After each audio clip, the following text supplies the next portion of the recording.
Primera ley, la ley de la sustitución. Una de las grandes leyes mentales es la ley de la sustitución.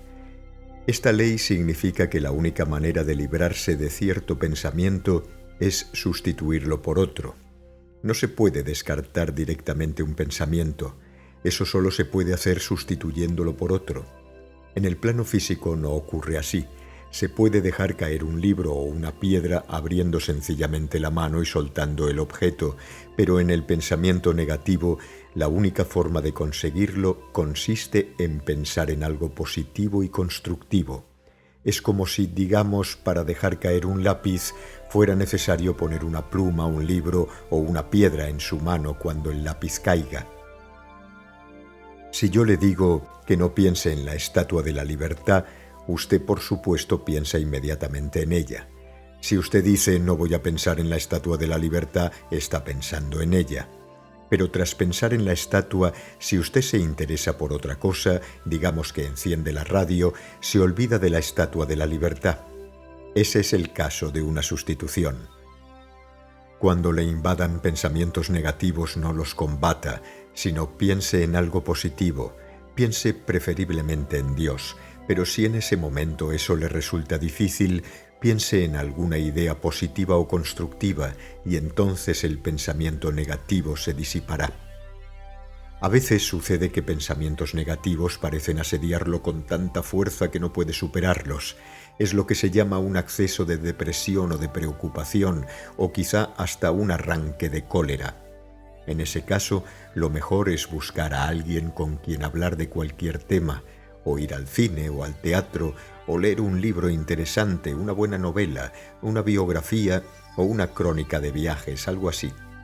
Si se sienta a combatir la marea negativa, el único resultado que obtendrá probablemente será el de incrementarla.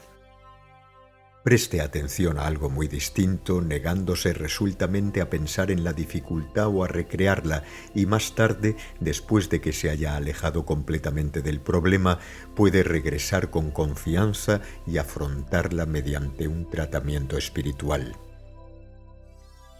Pero yo os digo, no resistáis al que es malo. Mateo 5:39. Segunda ley. La ley de la relajación. Otra de las grandes leyes mentales es la ley de la relajación. En todo trabajo mental, el esfuerzo se derrota a sí mismo.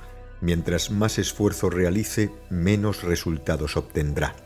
Esto, claro, es el opuesto de lo que encontramos en el plano físico, pero no nos sorprenderá porque sabemos que en muchos casos las leyes de la mente son el reverso de las leyes de la materia. En el plano físico, generalmente, mientras más esfuerzo se realiza, mayor es el resultado. Mientras mayor sea la fuerza que se aplica a un taladro, con mayor rapidez atravesará una plancha. Mientras mayor sea la fuerza con que se martilla un clavo, con mayor rapidez penetrará en la pared. Mientras mayor sea la fuerza con que se cava, más rápido se abrirá una zanja. Sin embargo, exactamente lo opuesto ocurre con el pensamiento. Cualquier intento de presión mental está condenado de antemano al fracaso porque en el momento en que comienza la tensión, la mente deja de funcionar con creatividad y se limita a trabajar según el viejo molde habitual. Cuando uno trata de forzar las cosas mentalmente, cuando uno trata de apresurarse mentalmente, sencillamente detiene su poder creador. Para que la mente vuelva a ser creativa, hay que suprimir su tensión mediante un relajamiento consciente. En todo trabajo mental sea relajado, apacible y no se apresure, pues el esfuerzo se derrota a sí mismo. La quietud y la confianza serán vuestra fuerza. Isaías 30:15. Tercera ley, la ley de la actividad subconsciente.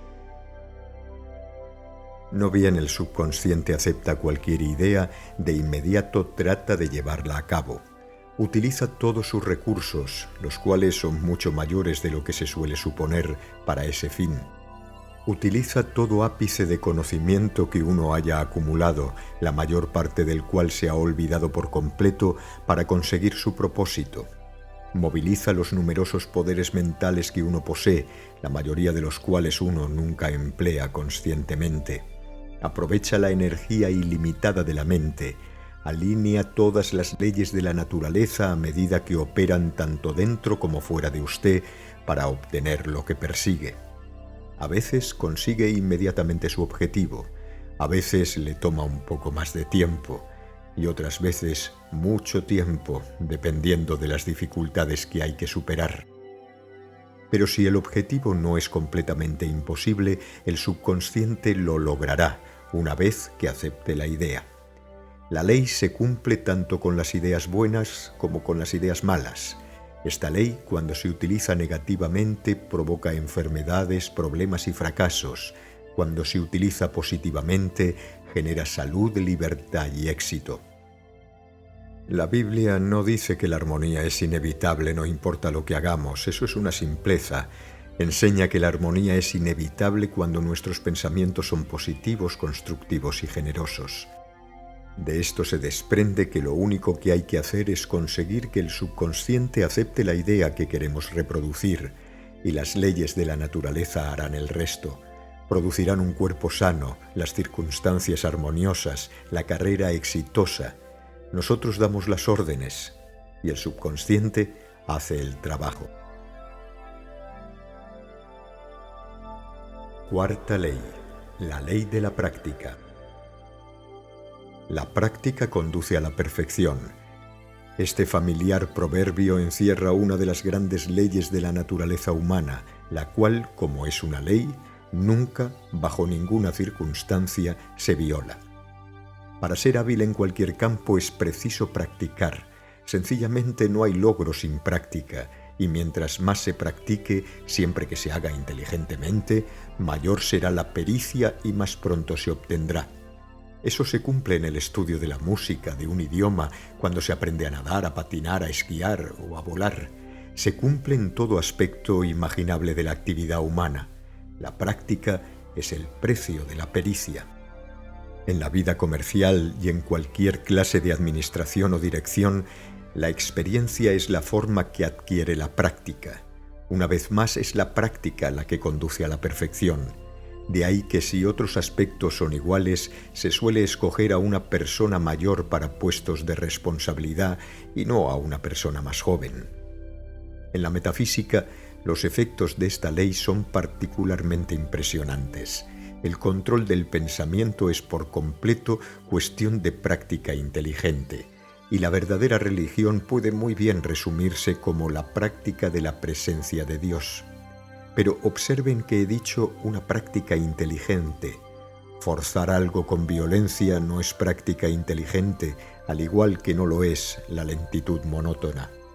La práctica es el secreto del logro. Podemos parodiar a Danton y decir práctica y todavía más práctica. Poned la palabra en práctica y no os contentéis solo con oírla. Santiago 1:22.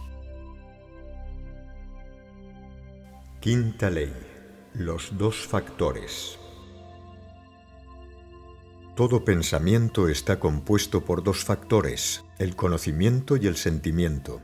Un pensamiento está integrado por una porción del conocimiento con una carga de sentimiento, y es solo el sentimiento el que da poder al pensamiento. Por importante o magnífico que sea el contenido del conocimiento, si no está vinculado al sentimiento, nada pasará. Por otra parte, por poco importante o insignificante que sea el contenido del conocimiento, si hay una gran carga de sentimiento, pasará algo.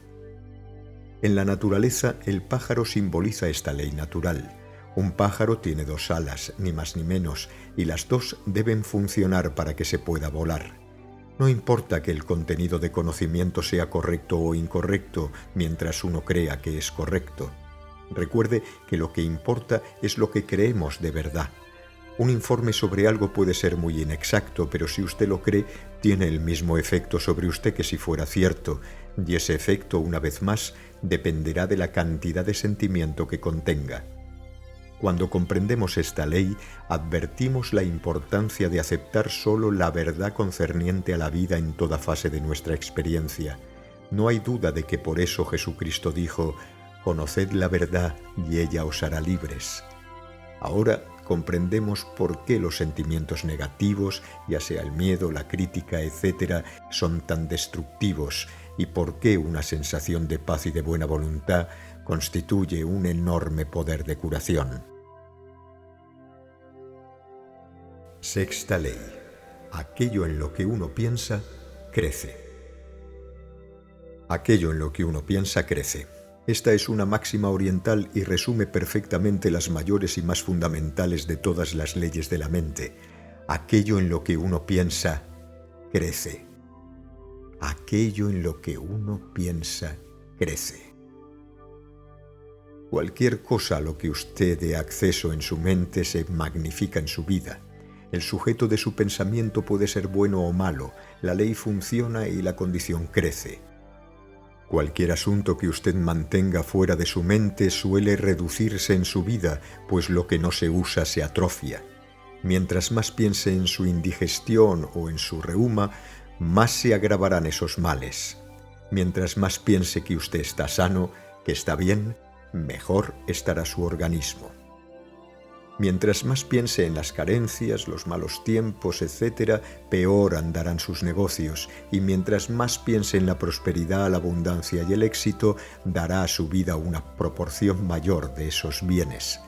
Mientras más piense en sus cuitas o en las injusticias que ha sufrido, más pruebas de ese tipo seguirá recibiendo, y mientras más piense en la buena suerte que ha tenido, más buena suerte recibirá. Esta es la ley mental básica, fundamental, que lo abarca todo. En realidad, toda enseñanza psicológica y metafísica no es mucho más que un comentario sobre esta ley. Aquello en lo que uno piensa, crece. Filipenses 4:8. Séptima ley. La ley del perdón. Es una ley mental inquebrantable que uno tiene que perdonar a otros si quiere superar las dificultades y lograr un verdadero progreso espiritual. Quizá la impotencia vital del perdón no sea obvia a primera vista, pero puede estar seguro de que no es simple coincidencia que todo gran maestro espiritual, comenzando por Jesús, haya insistido tan enérgicamente en el perdón. Debe perdonar las injurias, pero no solo de palabra o como una cuestión formal, sino sinceramente, de corazón. Así es. Usted no perdona por el bien de otra persona, sino por su propio bien. Para esa persona el perdón no significará gran cosa, a menos que fije una serie de valores a partir del perdón, pero para usted tendrá una gran significación. El resentimiento, la condena, la ira, el deseo de ver a alguien castigado son cosas que corrompen su alma, por muy astutamente que usted disimule esas emociones. Como esas cosas tienen un contenido emocional más vigoroso de lo que cualquiera sospecharía, le afianzan sus problemas, los remachan, lo encadenan a muchos otros problemas que en realidad nada tienen que ver con los agravios originales. Perdonar no significa que usted debe simpatizar con el delincuente o que quiere conocerlo, sino que usted debe desearle el bien. Usted, por supuesto, no debe convertirse en una alfombra que todo el mundo pisa. Usted, por supuesto, no debe permitir imposiciones o maltratos. Debe librar sus propias batallas y librarlas con oraciones, justicia y buena voluntad. No importa que usted pueda olvidar la injuria o no, aunque si usted deja de pensar en ella, probablemente la olvide, pero debe perdonar. La gran ley elástica. La gran ley del ser consiste en que cosechamos lo que sembramos, que según sean nuestros pensamientos y las cosas en que creemos, así será nuestra experiencia. Esa es una ley cósmica. Es válida en todo plano y en todo momento, y como es una ley, nunca se quiebra. Es completamente impersonal e inflexible. Obedecer esa ley es el camino hacia el cielo o la armonía perfecta. El objetivo de la existencia de todo el movimiento metafísico es enseñar esta ley, y hasta donde comprendemos y la obedecemos da la medida de nuestro progreso.